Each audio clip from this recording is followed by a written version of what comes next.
Assalamualaikum warahmatullahi wabarakatuh.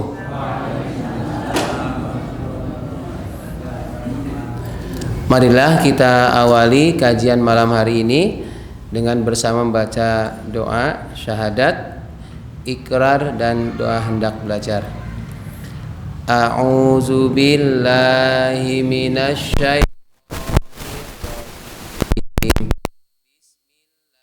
Bismillahirrahmanirrahim. Asyhadu an la ilaha illallah wa asyhadu anna Muhammadan abduhu wa rasuluh. Raditu billahi rabba wa bil islami dina wa bi Muhammadin nabiyya wa rasula. Rabbi zidni ilma warzuqni fahma. Amin. Alhamdulillahirabbil alamin alladzi faddalana ala katsirin min ibadihil mu'minin. Asyhadu an la ilaha illallah wahdahu la syarikalah wa asyhadu anna Muhammadan abduhu wa rasuluh la nabiyya ba'dah.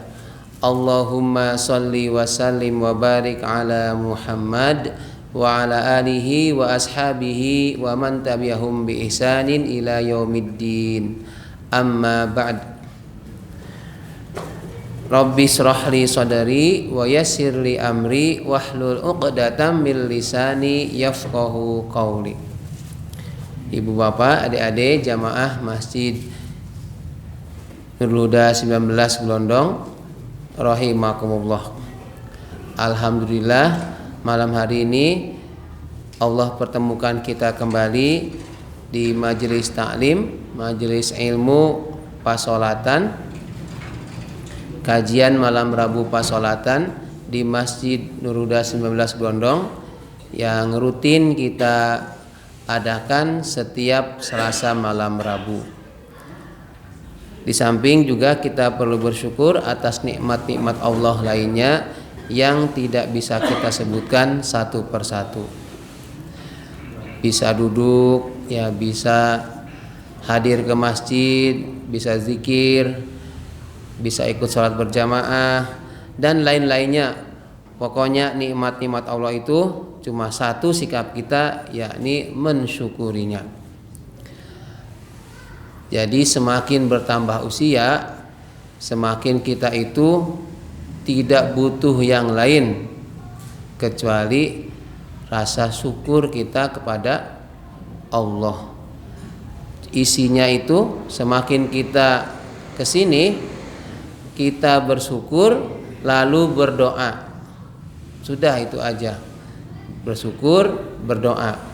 Oh, berarti boleh berbuat jahat. Kalau berbuat jahat itu tandanya tidak bersyukur.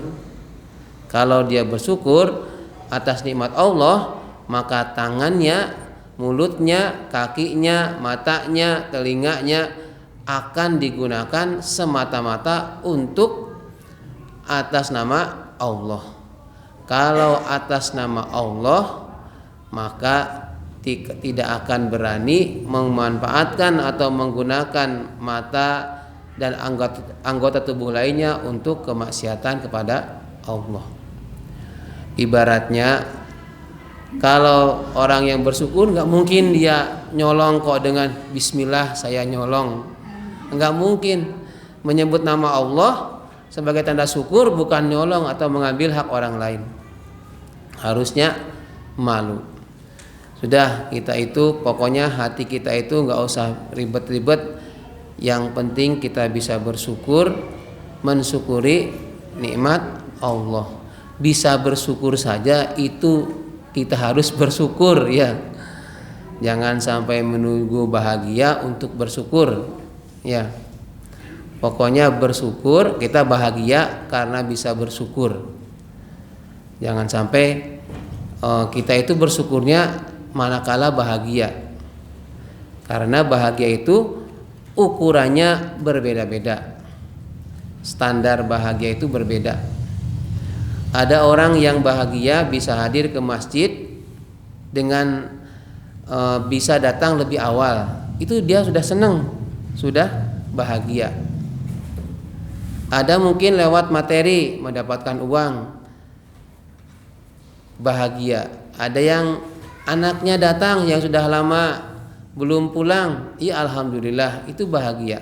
Jadi bahagia itu relatif ya, beragam caranya dan berbeda orang berbeda menyikapi kebahagiaan. Bagaimana kalau pas sakit? Sakit kita itu kira-kira bahagia atau tidak? Kalau mentalnya ukurannya dibandingkan dengan sehat, maka jelas tidak akan bahagia ya. Karena ada pembandingnya yaitu sehat. Biasanya bisa jalan-jalan, biasa pit-pitan, kok saiki ora iso, maka dia akan tidak bahagia. Maka sikap kita adalah tetap bersyukur. Pokoknya apapun tetap disyukuri. Mesti ada aja yang lebih atau kurang dari kita. Kita baru sakit apa namanya teh? Al-boyok. Ini al-boyok misalnya, alhamdulillah baru ini yang sakit cuma pinggang. Bayangkan coba kalau kaki juga sakit, bayangkan kalau tangan juga sakit, bayangkan kalau kepala juga sakit. Maka bersyukurlah. Jenengan bisa datang ke sini untuk majelis ilmu, pasolatan, alhamdulillah. Mungkin ada yang selang-seling suami dengan istrinya, kamu sekarang yang berangkat, saya di rumah jaga anak karena mau ujian, kamu yang berangkat karena aku lagi halangan. Misalnya bisa jadi ya, beda yang berangkat, tapi ada keberlanjutan. Yang tidak suaminya, ya istrinya. Syukur-syukur suami istri bisa hadir semua. Ini ketika sakit tetap kita harus bersyukur. Nah, kata Ibnu Mas'ud, ini hadis riwayat Ibnu Mas'ud, orang yang ditimpa musibah berupa sakit itu sedang Allah gugurkan dosa-dosanya. Berarti, oh kalau gitu aku banyak dosanya. Ya iya, cuma nggak nyadar aja. Bisa jadi dengan sakit itu Allah gugurkan penyakit kita yang semula seandainya kita sehat itu bakal berbuat maksiat, berbuat dosa. Akhirnya Allah tidak jadikan kita itu berbuat dosa, yakni dengan cara sakit. Ya sudah, alhamdulillah ya Allah. Dengan demikian, dengan sakit ini berarti engkau gugurkan dosa-dosaku.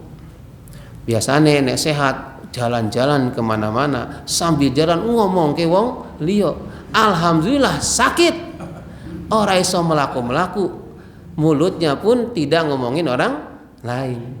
Nah, pokoknya cara Allah mengingatkan kita itu aneka ragam.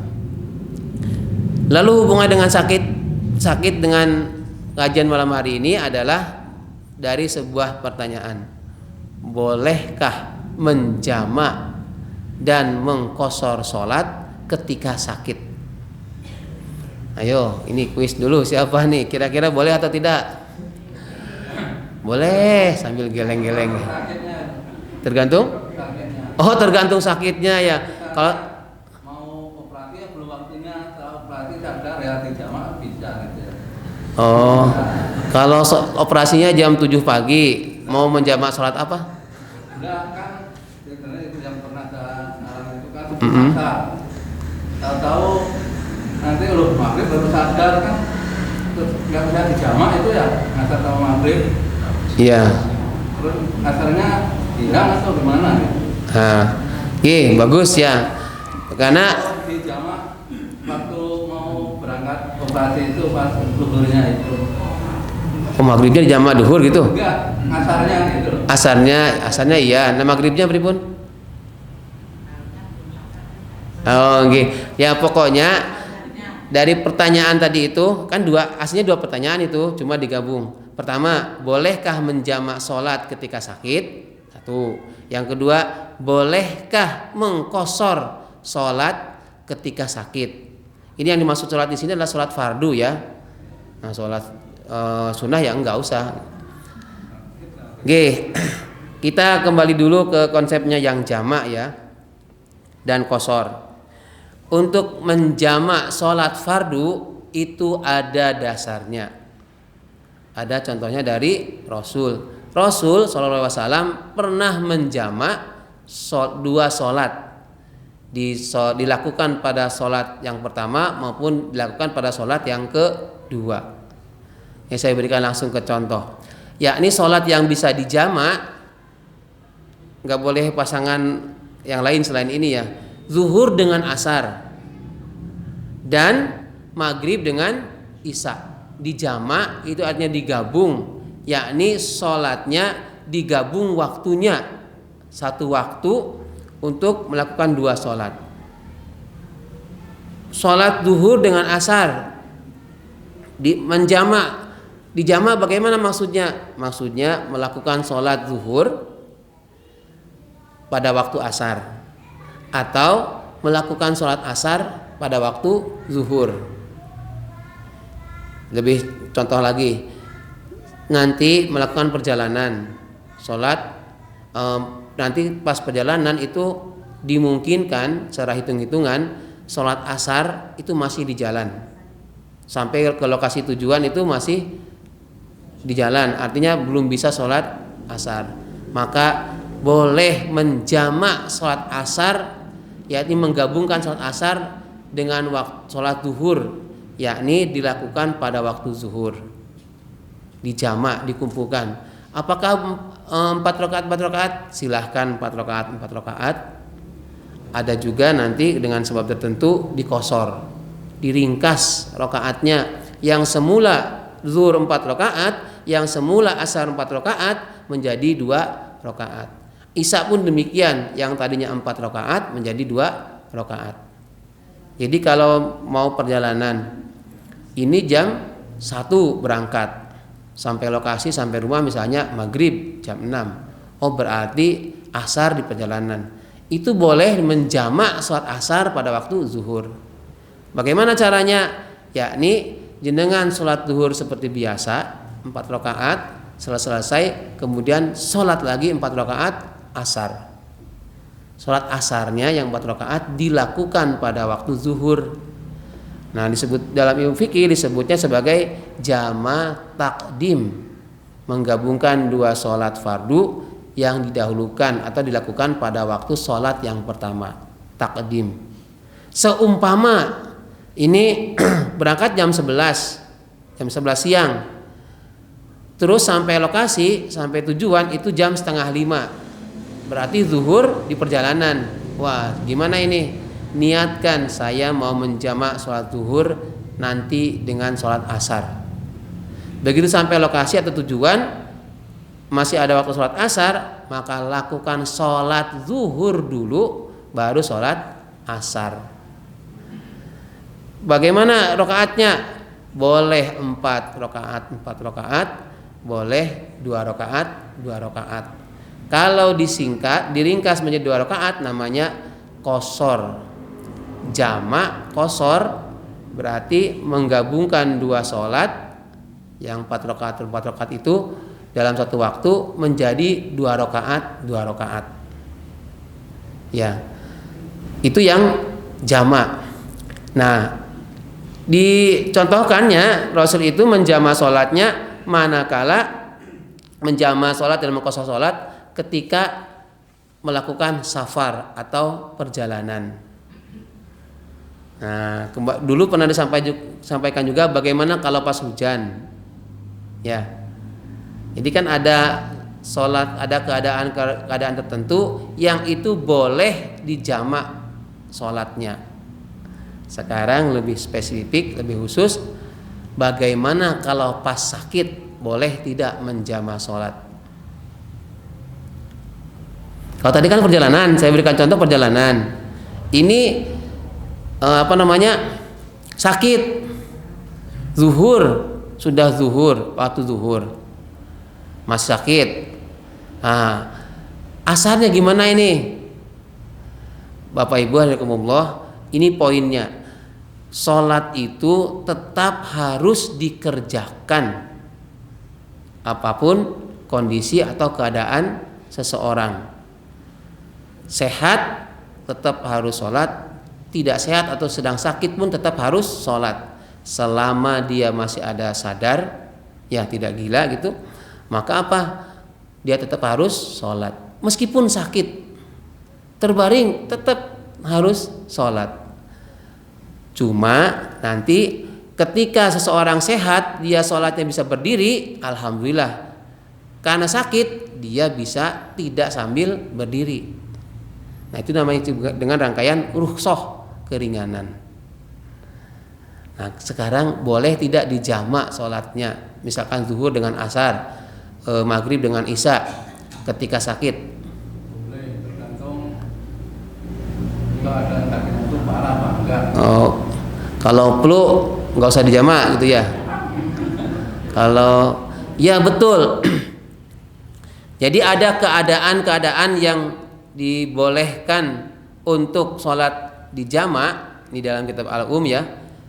Di kitab Al-Um itu sendiri ada bab khusus sholatnya orang sakit dan keadaan menjamak, bolehkannya dijamak. Ya, selain musafir nanti karena ada bab khusus sholat orang yang musafir ya, ada bab khusus. Jadi anakumullah, orang yang sakit boleh menjamak sholat fardu. Ya,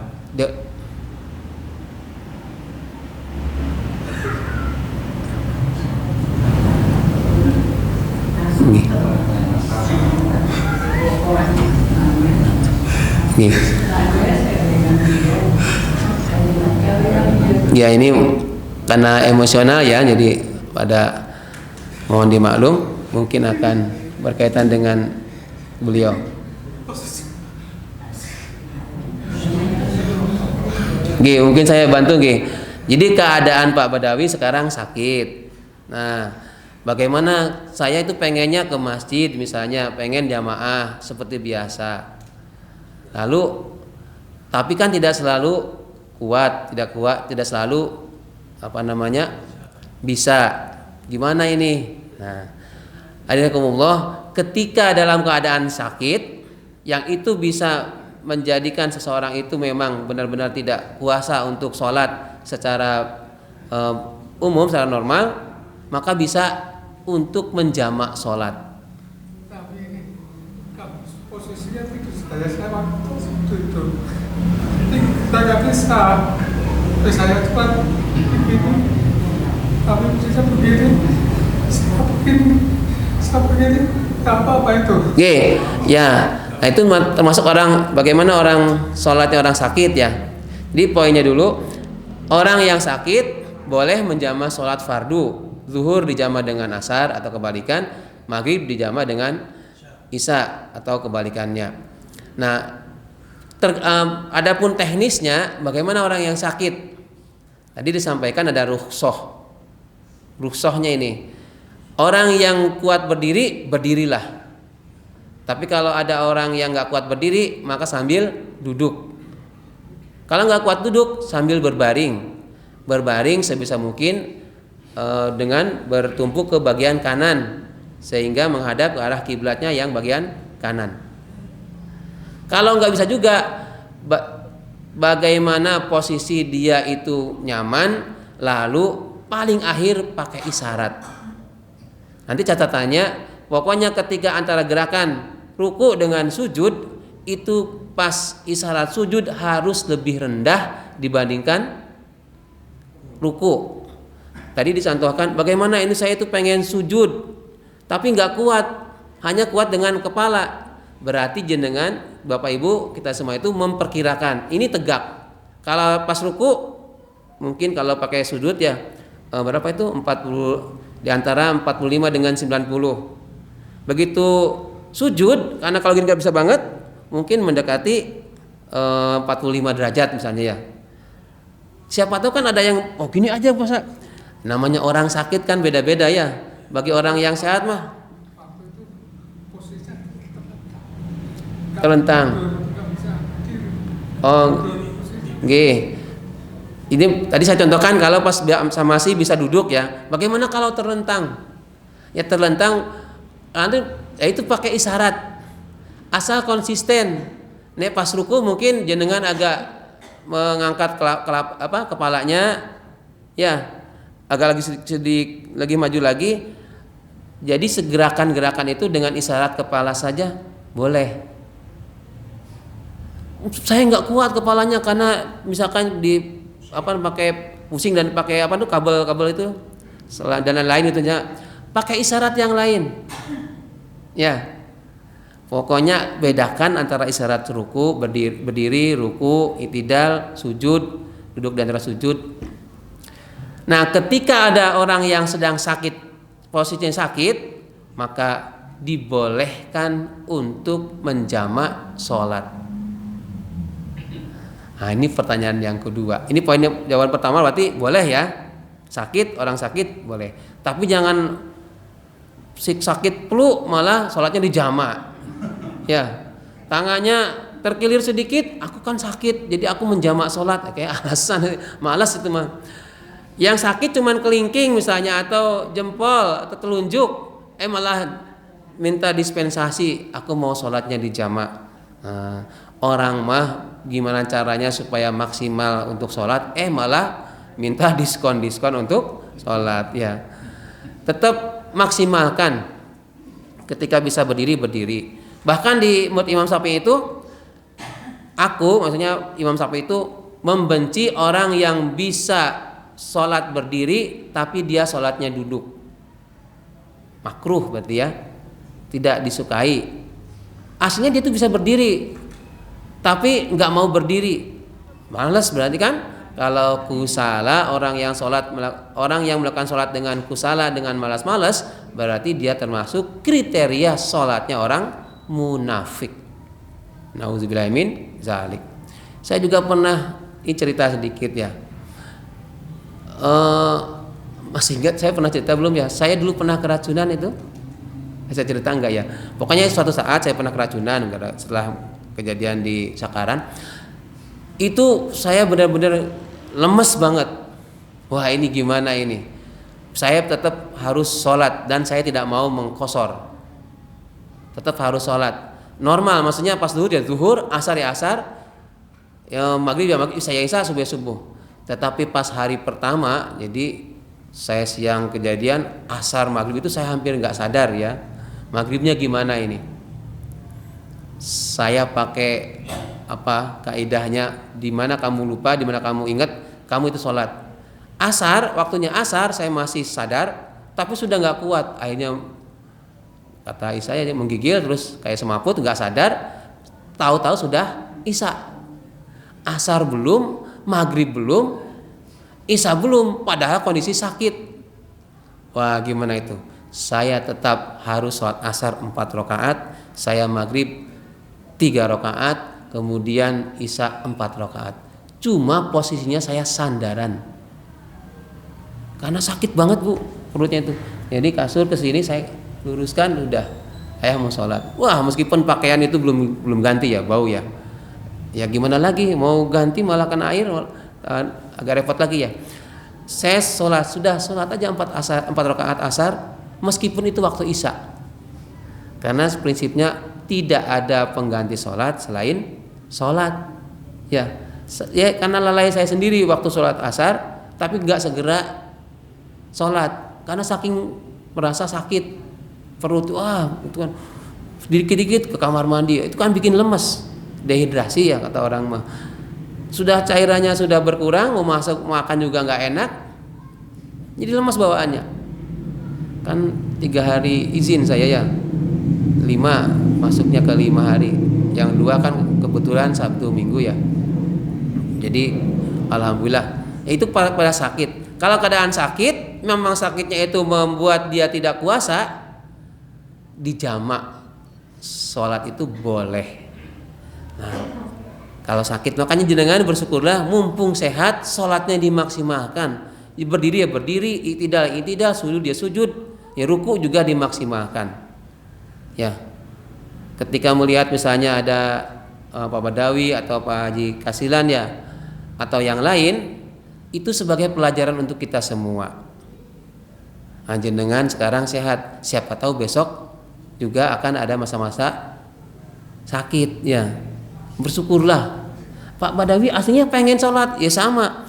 Pak Haji Kasilan misalnya atau Pak Desar ya. Pak Desar ya pengen ke masjid kan?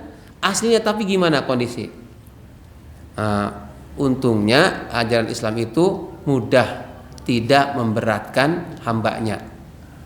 Ada namanya rukhsah. Rukhsah itu untuk keringanan dalam hal ibadah. Nah, kalau yang pertanyaan kedua, bolehkah mengqashar sholat bagi orang yang sakit? Yang mengqashar itu maksudnya meringkas sholat. Zuhur dijadikan 2 rakaat, jadi jamak tapi diqashar ya. Jadi 2 rakaat. Asar pun demikian, isya pun jadi 2 rakaat. Sebagian ulama besar yang kebanyakan itu tidak membolehkan, karena untuk qashar itu bagi yang perjalanan. Rasul saja meskipun dalam keadaan perang ya, sebisa mungkin tetap cuma menjamak, menggabung sholat saja. Nah, qashar itu kalau dalam Al-Quran disebutkannya ketika melakukan perjalanan. Tetapi ada ulama yang lain, ini saya ngutip ke ini ya, ulama bin Bas ya, mungkin agak berbeda atau Usamain. Itu juga dua ulama ini membolehkan mengqashar sholat, membolehkan mengqashar sholat fardu. Ini untuk 2, tapi yang lain sebisa mungkin itu tidak mengqashar sholat selagi masih kuat mampu untuk menggunakan isyarat ya, sampai isyarat jumlahnya 4 rakaat, maghrib 3 rakaat, itu tetap tidak usah diqashar. Nah, bagaimana ini jalan tengahnya? Jenengan yang bisa menentukan. Kalau jenengan bertekad untuk menjamak, silahkan menjamak, kan enak kan? 4 rakaat zuhur, 4 rakaat asar, kalau digabung jadi berapa? 8 rakaat kan? 4 dengan 4 itu kalau diringkas jadi berapa? 4 jadi 2 dengan 2 kan ya? Itu kalau diringkas. Nah, kalau pas perjalanan boleh, tetapi kalau pas sakit sebisa mungkin waktunya saja yang dimajukan atau diundurkan di sholat yang kedua. Kalau kepepet banget tuh ya, kalau sudah kepepet banget maka qashar itu namanya darurat.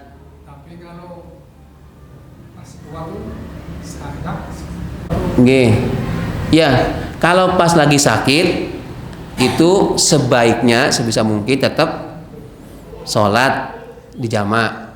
Kalau masih kuat banget maka tidak usah dulu diqashar. Kalau memang nggak kuat banget, saya kalau misalnya 4 rakaat kelamaan nanti tidak semaput, ya itu berarti sudah utamakan keselamatan. Ya, kan yang 5 hal yang perlu kita utamakan itu diantara adalah nyawa. Ya, jangan memaksakan mau menginfakkan sesuatu misalnya ke mana tapi nyawanya terancam, ya repot ya.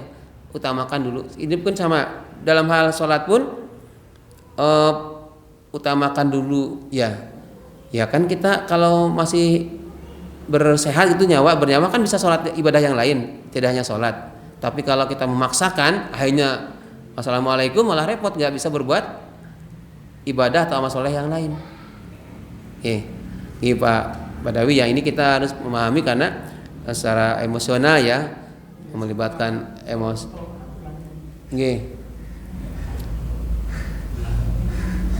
Misalkan ya, kalau sholat itu ada petirko atau ada kesana atau ada masjid itu gimana? Misalnya ya, kita dari Jakarta, itu kan kesini itu kan ada ke timur, selatan timur. Posisinya gimana itu? Bisa posisi kesana kita nggak tahu. Posisi kami di kepala, bukan nggak ngerti gimana cara-cara. Ya kalau pas perjalanan atau misalnya enggak, kalau kita harus ikhtiar dulu tahu arah kiblat. Misalnya udah tanya-tanya mentok nggak ada yang tahu, ya sudah kita niatkan kita itu menghadap kiblat, Tapi yang posisinya kan jalan. perjalanan itu Nggih. otomatis kan kalau ke Jakarta kan ke sini. Ya, ke timur ya. Posisinya di mana itu loh. Nggih. Soalnya kalau misalnya maghrib itu kan perjalanannya kan biasanya itu jam 5 sebelum maghrib itu misalnya kan bisa lihat, tapi itu kan nggak bisa karena syaratnya Nggih. itu. Ya, kalau pakai kendaraan umum ya kita manut Iya, ke supir ya. Jadi gimana itu? Maka tadi ada rukhsahnya sholatnya di jama' atau diringkas. Lalu bagaimana kalau sholat di perjalanan di kendaraan? Ya boleh. Jenengan tidak harus saklek menghadap ke barat ya kalau kita ya di sini. Ya enggak, karena kendaraan itu kan kadang yo ngalor, kadang yo ngidul sedikit, kadang ke timur gitu kan. Nah, niatnya jenengan menghadap kiblat. Perkara nanti realnya itu nyatanya kau bukan ke arah barat tapi ke arah timur, malah ke selatan, ngalor meneh misalnya bengkak-bengkok. Karena itu perjalanan. Ya.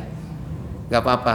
Tapi sekarang itu sudah jelas pakai teknologi, sudah jelas ini menghadap kemananya ya. Kalau dari Jakarta ke Jogja kan ke arah timur, agak nyerong ya, agak ke selatan sedikit, tenggara gitu ya. Oke, jadi Bapak Ibu, dari dua pertanyaan tadi secara ringkas, bolehkah menjamak sholat fardu ketika sakit? Maka jawabannya boleh. Bolehkah mengqosor sholat ketika sakit? Boleh, tetapi diusahakan dulu maksimalkan biasa. Jadi jamak saja, tapi tidak dikosorkan. Alasannya kalau dikosor itu untuk yang perjalanan, untuk melakukan musafir, dan perjalanannya kemarin disampaikan dalam ketaatan, bukan dalam hal kemaksiatan. Jadi sekarang bagaimana untuk penerapannya dalam kehidupan sehari-hari? Suatu saat kita itu mesti akan menemui masa-masa sakit. Ya, kalau belum sakit itu belum punya pengalaman bagaimana sholat menjamak sholat atau mengqosor sholat atau melakukan perjalanan. Kalau belum pernah, anak-anak secara teori di sekolahan jamak qosor iya, tapi begitu real misalnya tamasya itu mereka nggak mempraktekkan. Nggak mempraktekkan bisa dijamak, bisa dikosor. Tetapi kalau bapak ibu gurunya yang baik ya memberikan contoh langsung, ini loh jamak, itu malah yang akan diingat oleh siswa, bukan secara teori di kelas, tapi begitu, oh iya dulu aku ke Semarang misalnya sholat duhur dengan asarnya satu waktu loh pas sampai ke Semarang misalnya ini, jadi anak itu ingat.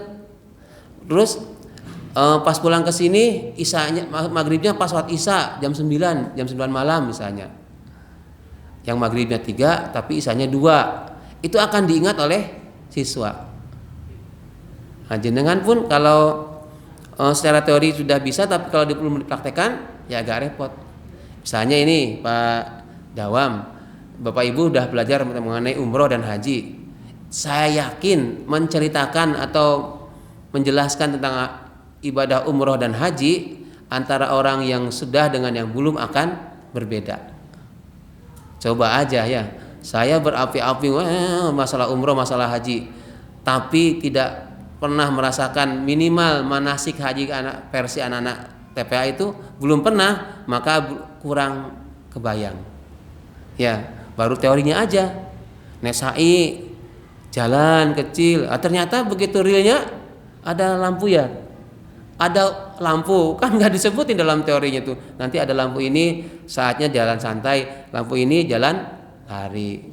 Nah, itu saya juga kan taunya begitu manasik. Oh gitu toh. Jalannya nggak sekedar jalan biasa sa'i Safa dan Marwah ya. Ataupun ketika melemparnya asal melempar ke atas apa lurus atau bagaimana, kan sama-sama melempar. Tapi begitu sudah praktek itu akan diingat. Ya, gih pun, gih monggo Pak Dawam. Pengalaman aja saya cerita. Gih, Sakit ya ini pas lagi sakit. ketika ketika bapak dan ibu saya Swadi itu saya tuntun mas sholatnya, tidak pernah kosong, tidak pernah jamak. Jadi saya tuntun saat masih bisa bergerak tangannya ikut takbir, saat mulai sudah 2-3 hari menjelang sudah tinggal tangannya tidak bisa bergerak. Saya sudah pesan sama bapak sama ibu itu nanti kalau saya bicara jenengan paham silakan ikuti kan pakai jari. Jadi Allah Akbar itu cuma pakai jari. Oke. Jari tangan ya. Jari tidak bisa bergerak, tolong pakai mulut. Allah Akbar. Terus aminnya nggak bisa. Ketika mulut juga tidak bisa.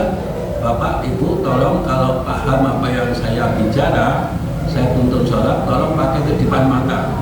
Jadi step by step seperti itu. Menjelang itu tetap sholatnya saya tuntun terus. Nah itu saya ikut syarahnya Gus Baim aja. Jadi rukshoh seperti itu katanya dibolehkan. Bisa ditambahkan mungkin. Terima kasih ini berbagi ya. Jadi berarti penting juga nih untuk anak-anak kita, untuk putra putri atau menantu jenengan ini supaya diajarin nanti kalau pas aku sakit, tolong aku dituntun untuk sholat. Nah, tadi sampai 3 atau 2 hari menjelang wafat dengan kondisi yang sudah semakin berkurang fungsinya, tetap sholat. Tadi poinnya adalah tetap sholat, tidak dikosor ya.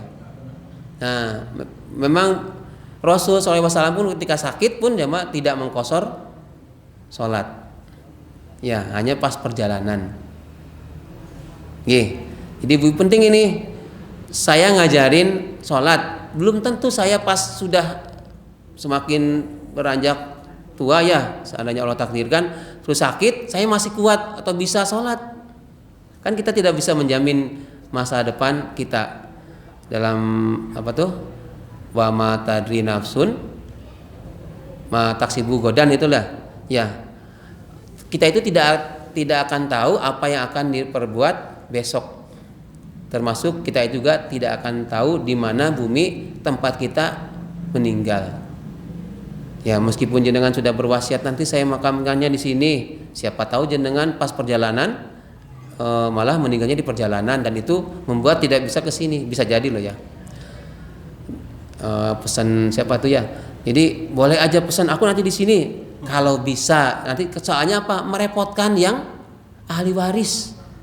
Aku di sini, pokoknya tempat simbah sini. Pesan masih hidup. Nah sebaiknya nggak usah. Kenapa? Takutnya nggak bisa terpenuhi. Nanti sing dosa ahli waris.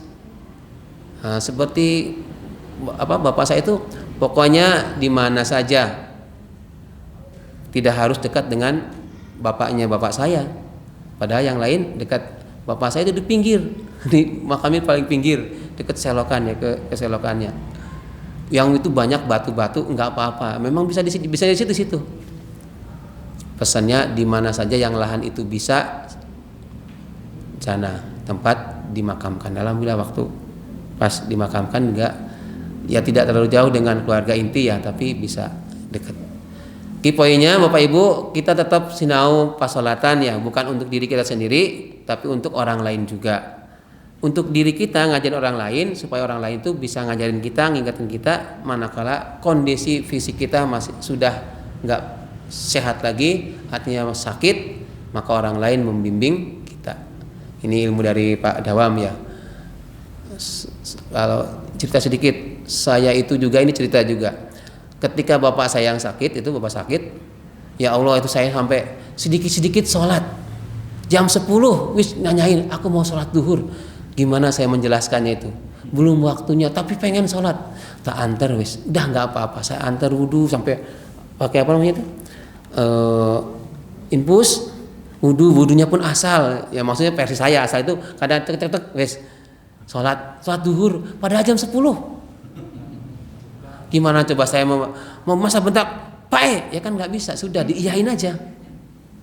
Jam pagi-pagi jam 5 aku mau sholat maghrib. Ya Allah sholat maghrib, ini masih pagi, ini mau malam mau pagi, mau sholat maghrib. Memang sabar banget saya. Allah Itu hari alhamdulillahnya saya bisa menemani hari-hari akhir bapak saya ya. Tapi pas meninggalnya saya itu sedang mencari kakak saya yang pertama ya. Maksudnya kakak saya pertama kan ngurus-ngurus itu, nunggu keluarganya yang dari Bogor datang. Jadi pas detik-detik terakhirnya nggak menyaksikan ya.